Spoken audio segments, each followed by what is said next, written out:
क्षमा कीजिएगा माँ, आपका गरुड़ आपको दिया वचन पूरा नहीं कर पा।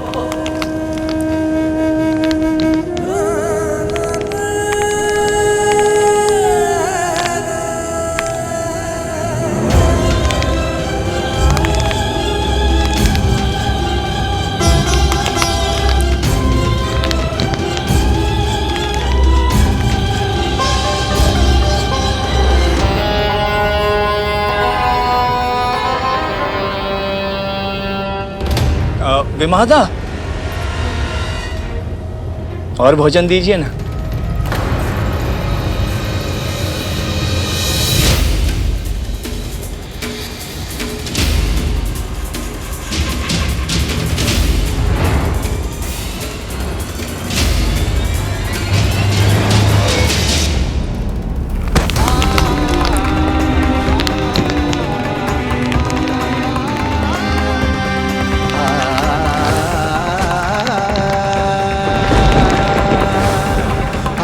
ये कैसी लीला है आपकी, इतनी अच्छी मंशा से कर्म करने के बाद भी इस निर्दोष बालक के साथ इतना बड़ा अत्याचार क्यों?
जिसे मातृ पितृ भक्ति का उदाहरण बनना हो, प्रभु विष्णु का परम भक्त कहलाना हो, जिसकी नियति में आकाश का इंद्र बनना हो, भला मैं उसके पंख कैसे छीन सकता हूं?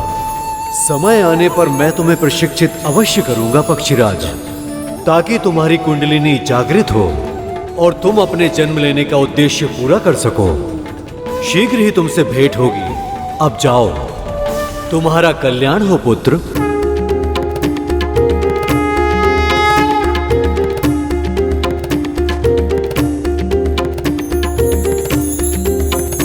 यशस्वी होगा।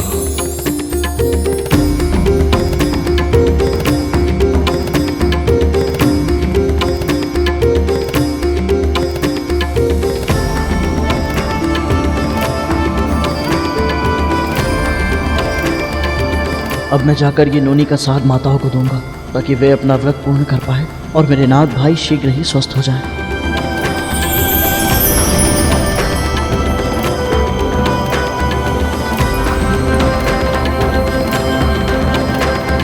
ओम नमो नारायणाय नमः। ओम नमो नारायणाय नमः। ओम नमो नारायणाय नमः। गुड़ को खतरों के निकट कर देती हूँ, ताकि चींटियां भी उसके निकट चली जाए। ओम नमो नारायणाय नमः। ओम नमो नारायणाय नमः।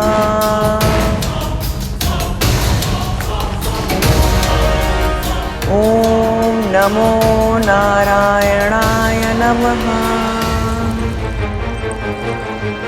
ओम नमो नारायणाय नमः। अब देख कतरू, तेरे नारायण भी तुझे इस हत्या के पाप से बचा नहीं पाएंगे।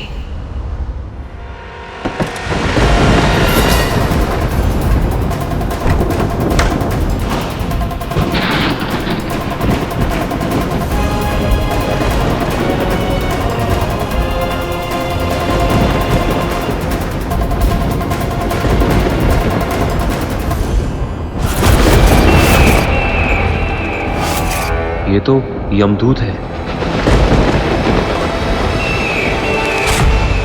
तो क्या ये मेरे भाइयों के प्राण हरने आए हैं?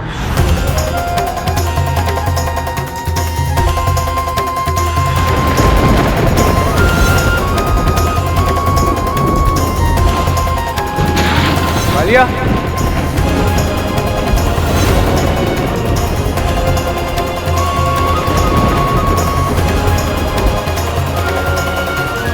क्या हुआ तुझे? तू अकेला क्यों खड़ा है? ये तेरी आंखों में आंसू। भैया मुझे लगता है हमारे भाई नहीं रहे। क्या बोल रहा है तू? भैया मुझे आभास हो रहा है कि हमारे भाई नहीं रहे। माँ जितने भी जब तब व्रत रख ले, अब बहुत देर हो चुकी है भैया। और पता है भैया, अभी मैंने उसे भी देखा। किसे देखा? उसे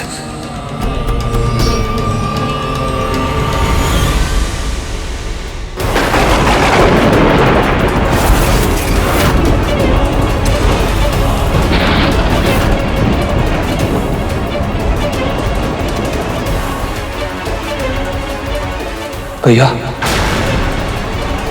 अक्षक भैया, भैया इतने क्षण बीत चुके हैं, हमारे भाइयों ने अपनी पलकें भी नहीं झपकाई है। कहीं ऐसा तो नहीं हमारे भाई? नहीं कालिया, कुछ नहीं हुआ है कालिया। मुझे विश्वास है, अभी समय है, आशा शेष है। अभी ये हमारी मां का जब तप और व्रत का परिणाम है कि यमदूत महल के इतने निकट होते हुए भी महल के अंदर प्रवेश नहीं कर पाया। और यदि हमारी मां का व्रत सफल हुआ तो ये कभी महल में प्रवेश नहीं कर पाएगा कालिया। सत्य क्या भैया आपने? बस एक बार हमारे भाई स्वस्थ हो जाए, उस गरुड़ को ऐसा दंड दूंगा कि उसकी आत्मा कांप उठेगी। क्या हुआ? कुछ काटा भैया।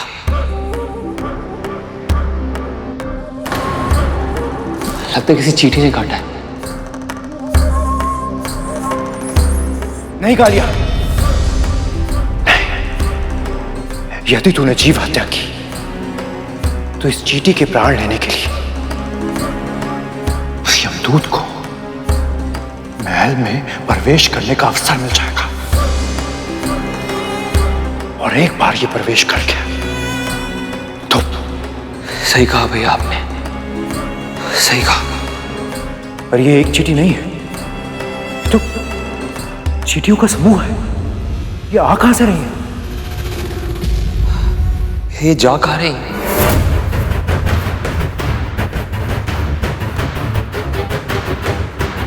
ओम नमो नारायणाय नमः। ओम नमो नारायणाय नमः।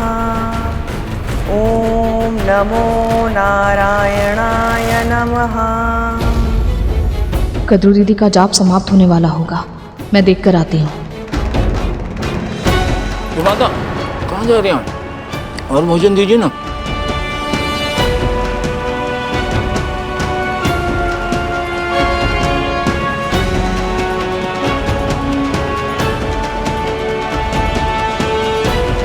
ओम नमो नारायणाय नमः।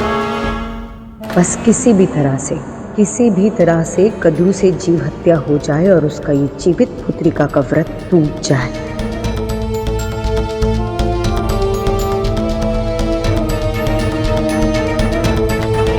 अब तुम विश्राम करो।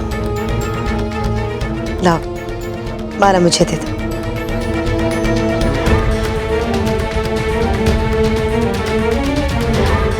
ये तो माँ के कक्ष की ओर जा रही है।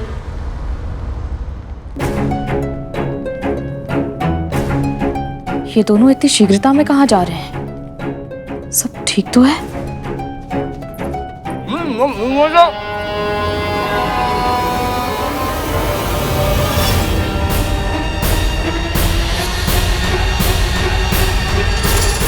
नहीं माँ, रुको।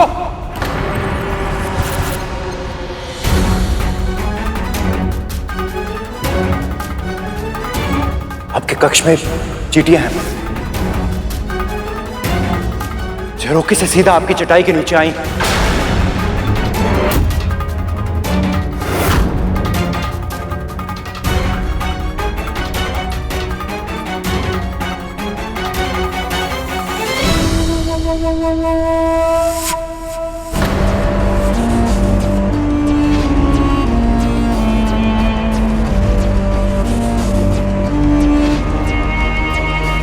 मेरी योजना सफल होने ही वाली थी कि इन दोनों ने आकर अंतिम समय में मेरा सारा खेल बिगाड़ दिया।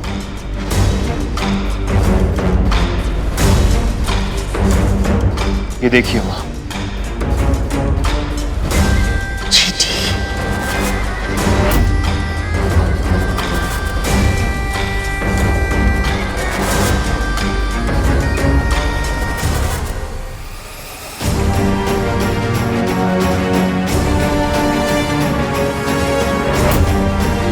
मेरे पुत्रों को चींटियां इतनी दूर से दिखाई दे गई, किंतु तुम्हें यहां होते हुए भी नहीं दिखाई थी।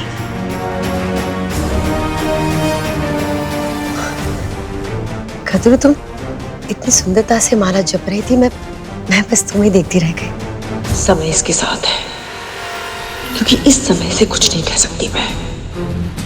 क्रोध में कहे अपशब्दों से व्रत टूटने का भय है।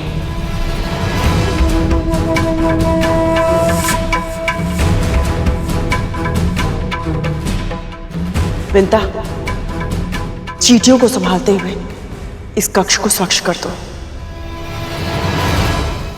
समय अपने विरुद्ध हो तो हमें अपनी भावनाएं, मन की इच्छाएं मन में ही मारनी पड़ती है। अब मैं समझी कि ये सब विंता के लिए कितना कष्टप्रद होता होगा। और एक बार मेरे पुत्र स्वस्थ हो जाए, फिर मैं दीदी का भी ऋण चुकता करूंगी और करुण का भी।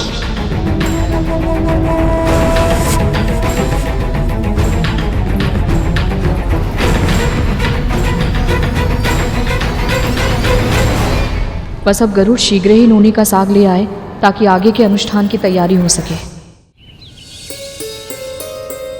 महारानी, ये लीजिए नोनी का साग।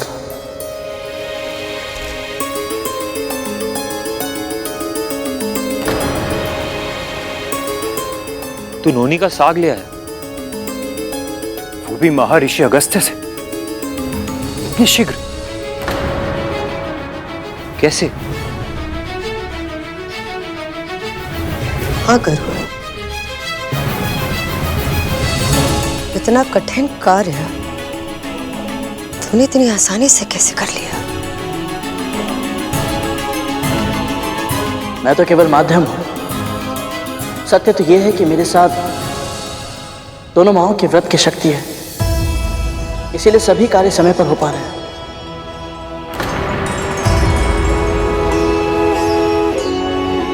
अब सभी बाधाएं दूर हो गई हैं मां। अब तो व्रत का भोग बन पाएगा ना मां? अब आप मुझे ये बताइए कि मुझे अब क्या करना है? तो कुछ नहीं करेगा, जो करना है मैं करूंगी। कुछ ही क्षण में सूर्योदय होने को है। विंता और कद्रू को सूर्य को अर्घ देकर ब्राह्मणों को भोजन कराना होगा, तब जाकर उनका व्रत पूर्ण होगा। और ब्राह्मणों को निमंत्रण देने मैं जाऊंगी ताकि वो यहाँ आकर भोजन कर सके। नहीं दीदी मां, मेरे होते हुए भला आप क्यों कष्ट करेंगे? निमंत्रण मैं दे आता हूं। अभी नोनी का साग लाते समय निकट ही नदी के किनारे मैंने बहुत बड़े ऋषि और उनके शिष्यों को देखा था। बस बस बस, तू कहीं नहीं जाएगा। मैं जाऊंगी ब्राह्मणों को निमंत्रण देने।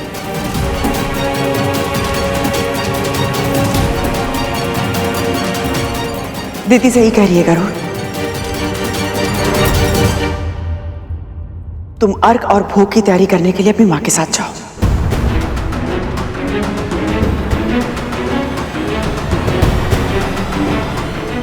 चल गरुड़।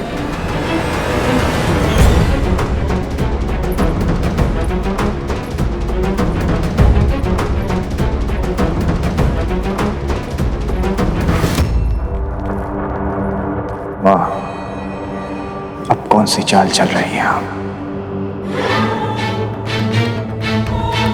ये सब सूर्य उदय होने की प्रतीक्षा कर रहे हैं, पर ये मूर्ख जानते नहीं कि स्वर्ग के सिंहासन पर मेरा पुत्र बलि बैठा है।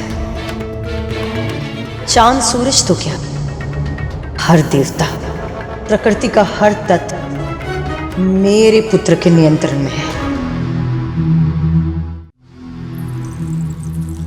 बलि, मेरे पुत्र, मैं तो बस इतना चाहती हूं कि सूर्य शीघ्र उठ जाए, ताकि विंता और कद्रू को अपनी व्रत की तैयारी करने का समय ना मिले।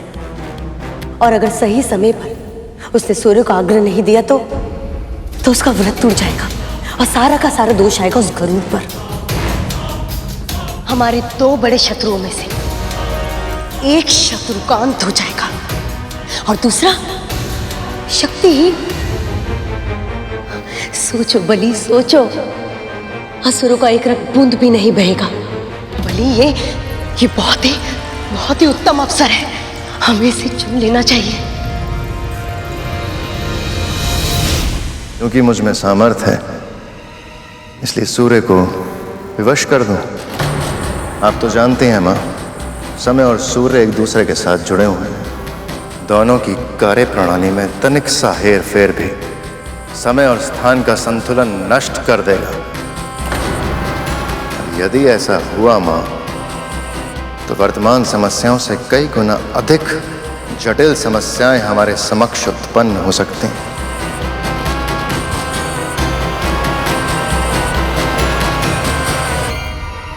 तुम बहुत सोचते हो बलि, बहुत सोचते हो, दूसरों के बारे में स्वयं से ज्यादा। कभी कभी तो मुझे लगता है कि तुम्हें सारे गुण केवल अपने पिता के, अपनी मां का एक भी गुण नहीं है तुम में। मैं आपको दुखी नहीं करना चाहता हूं, किंतु आप जो कह रही हैं वो भी उचित नहीं है। समय के चक्र में विघ्न डालने का प्रभाव न केवल विमाता विनेता और कद्रू के व्रत पर पड़ेगा, बल्कि न जाने कितने महान ऋषियों की तपस्या पर भी इसका दुष्प्रभाव पड़ जाएगा। और मां इस समय स्वयं महर्षि दुर्वासा अपने शिष्यों के साथ उसी स्थान में है। यदि सूर्योदय होने के समय में हुए इस फेरबदल से उन्हें क्रोध आ गया तो जो होगा देखा जाएगा बलि। पर यदि तुम यदि वो के हेर फेर में पड़ के रह गए ना, तो कभी भी किसी भी अवसर का सदुपयोग नहीं कर पाओगे।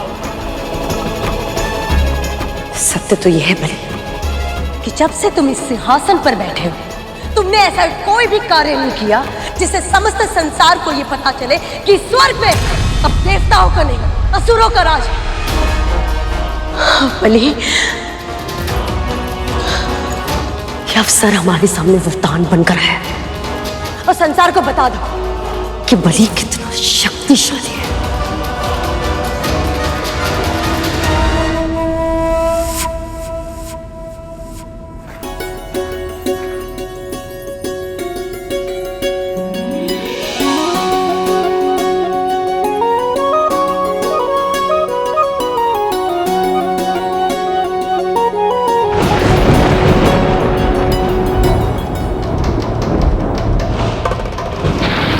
यमदूत यहाँ?